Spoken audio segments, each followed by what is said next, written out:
अस्मत्श्रीगुरुभ्यो नमः। श्रीमते रामानुजाय नमः।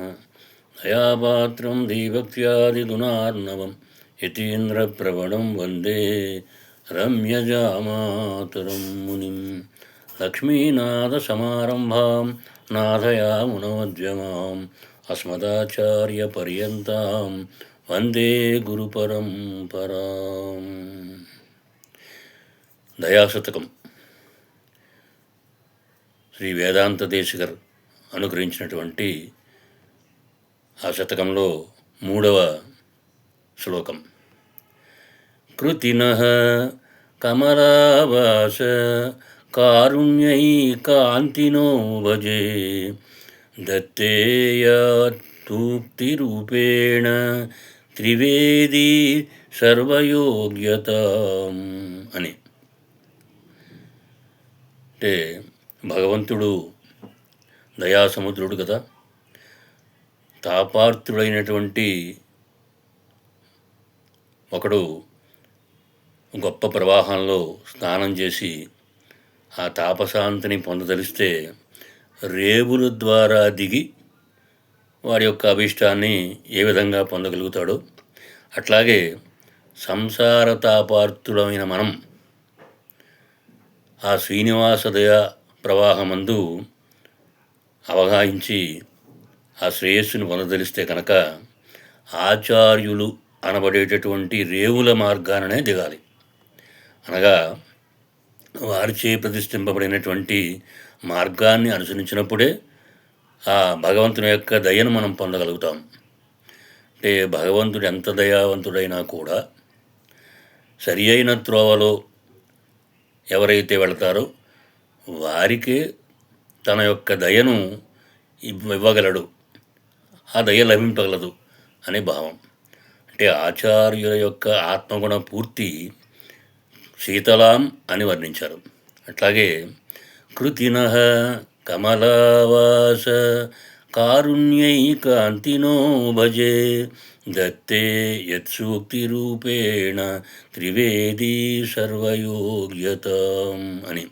అంటే గురు పరంపర యొక్క ఆ వందనం తర్వాత ఆచార్యుల వలనే వైష్ణవ సాంప్రదాయంలో అతి పూజ్యులైనటువంటి ఆళ్వార్లకు ఈ శ్లోకంలో నమస్కారం తెలియజేస్తున్నారు.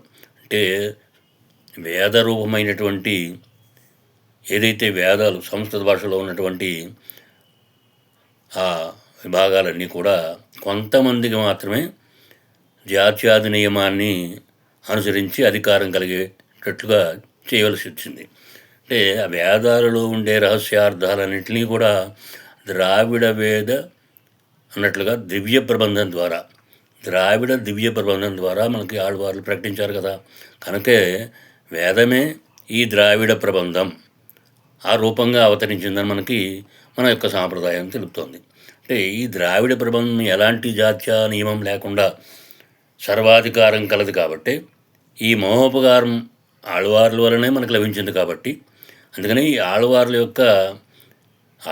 పరమపురుషుని దయనే శరణంగా అవలంబించారు కాబట్టి, ప్రపత్తి మార్గాన్ని అనుష్ఠించినారు కాబట్టి, ఈ యొక్క ప్రపత్తిలో దయకు ఉన్న ప్రాధాన్యం మనకు తెలియబడింది కాబట్టి, అట్టి ప్రపత్తిని తాము అనుష్ఠించడేగాక ప్రాపంచిక జనులకు కూడా ఈ అర్థాన్ని ప్రబంధం ద్వారా వెల్లడించడం అయింది ఆళ్వార్ల యొక్క అనుగ్రహం వల్ల. అందుకనే దయాదేవి యొక్క ప్రాధాన్యాన్ని ఉపదేశానుష్ఠానాలతో ప్రపంచానికి తెలియజేసిన వారు కాబట్టే ఈ దయాస్తోత్రాలలో ఆళ్వార్లని నమస్కరించడం జరిగింది. ஞானம் அனுட்டானமிவை நன்றாக வேயுடையனான குருவை அடைந்த கால் மாநிலத்தீர் தேனார் కమలత్తిరుమామగల్ కొడునన్ తానే వైగుంధం తరుం. అంటే సదాచార్య సంపత్తు అంటే సదాచార్య సంపత్తు కలిగినటువంటి సంబంధం కలిగి ఎవరైతే ఉంటారో వాళ్ళకి తానే స్వయంగా వైకుంఠాన్ని అనుగ్రహిస్తానని చెప్పినాడు కదా. అది మనకు ఉపదేశమాల్లో తెలుస్తోంది కదా. అందుకని ఈ విధంగా దయాశతక స్తోత్రంలో ఈ 3వ శ్లోకానికి అర్థాన్ని తెలుసుకోవడానికి ప్రయత్నం చేశాం. జై శ్రీమన్నారాయణ.